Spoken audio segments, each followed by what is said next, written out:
What if every decision was a life or death decision? How important would it be to make the right choice? A person's life consists of many different areas. The spiritual area of life, my relationship with God.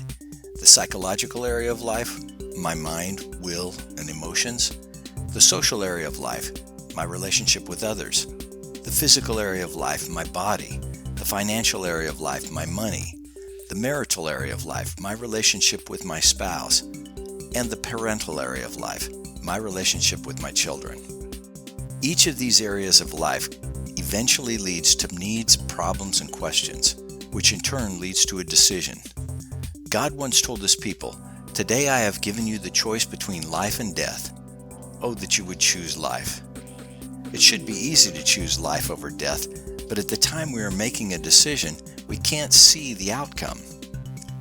In the book of Romans it says, "The mind set on the flesh is death, and the mind set on the spirit is life and peace."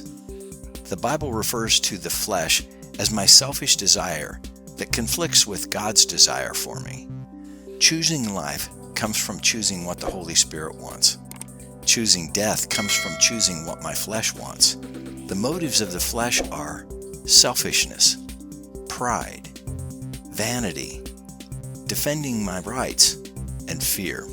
Galatians chapter 6 makes it clear that decisions made following the flesh will result in death and decay. On the other hand, decisions made following the Spirit result in life. So how does one choose the Spirit when making a decision? When we have a need, we should trust God. Trust in the Lord with all your heart and lean not on your own understanding.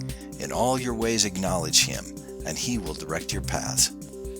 When we have a problem, we should thank God. In everything give thanks, for this is the will of God. When we have a question, we should ask God.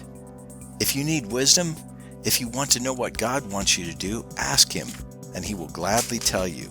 He will not resent you asking. So how do I choose life when making decisions? I choose to follow the Spirit rather than my flesh. I choose to trust God with my needs. Thank God even for my problems, and ask God when I have questions.